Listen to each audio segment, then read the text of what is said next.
Kidlat News Updates.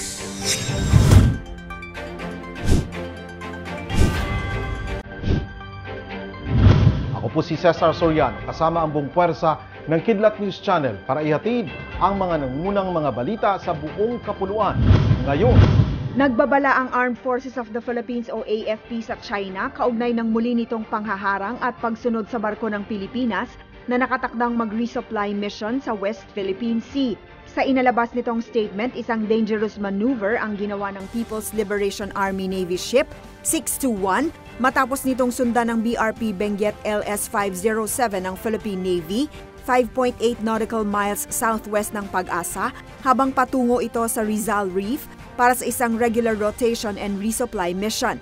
Nag-issue ng magkakasunod na radio challenges ang BRP Benguet sa Chinese warship dahil sa paglabag nito sa collision regulations. Ngunit sinagot lamang umano ito ng tinatawag nilang 10-dash line na ayon sa AFP ay walang basehan. Ayon kay AFP Chief General Romeo Browner Jr., ang dangerous and offensive maneuvers ng China ay hindi lang maaring magdulot ng banggaan ngunit direktang kapahamakan sa maritime personnel sa magkaparehong panig.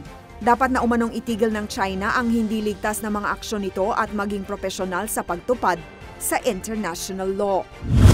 Tiniyak ni Department of Interior and Local Government o DILG Secretary Benher Abalos na hindi mapaparalisa ang transportasyon sa kabila ng malawakang tigil pasada ng manibela ngayong araw. Minaliit pa ni DILG Secretary ang nationwide transport strike ng manibela dahil 95% ng mga grupo ng transportasyon ay nagdeklarang magbabiyahe pa rin. Sa isang press conference pagkatapos ng pulong sa transport groups na tinatawag na Magnificent Seven kasama ang UV Express Group na tinaguriang Mighty One, sinabi ni Abalos na ipinahayag ng mga nasabing grupo na hindi sila kalahok sa tigil pasada. Kabilang sa Magnificent Seven ang pinagkaisang samahan ng mga tsuper at operators nationwide o PISTON, Federation of Jeepney Operators and Drivers Association of the Philippines o FEDJADOP, Stop and Go Transport Coalition, Association of Concerned Transport Organizations o ACTO, Pasang Mazda, Liga ng Transportasyon at Operators sa Pilipinas o LTAP, at ang Alliance of Transport Operators and Drivers Association of the Philippines o ALTODA.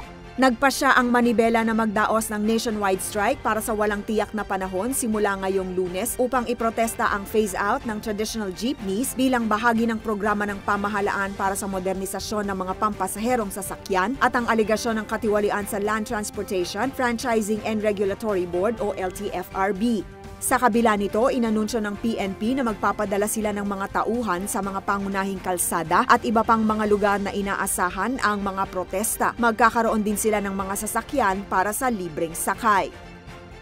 Naitalaga na bilang pangunahing programa ng gobyerno ang Walang Gutom 2027 Food Stamp Program sa bisa ng Executive Order ayon sa pahayag ng Presidential Communications Office kahapon, October 15. Sa ilalim ng EO number 44, binigyang bisa nito ang pagtatalaga sa Food Stamp Program o FSP bilang flagship program ng administrasyon kasabay ng pagdedeklara sa Department of Social Welfare and Development o DSWD bilang pangunahing kinatawan ng gobyernong mamamahala rito. Sa ilalim din nito, inaatasan ang ahensya na magbigay ng Electronic Benefit Transfer o EBT cards na may lamang food credits na nagkakahalaga ng 3,000 bawat buwan na maaaring magamit upang makabili sa rehistrado o akreditadong pamilihan ng kagawaran. Nitong September 29, ilunsad ng Pangulo ang FSP sa Dapa sa Siargao Island at namahagi ito ng EBT cards sa mga benepisyaryo. Nakalinya ang implementasyon nito sa Sustainable Development Goal number 2 ng United Nations o UN, gayon din sa 8-point socio-economic agenda ng administrasyon na tiyakin ang food security at wastong nutrisyon ng mga Pilipino sa bansa.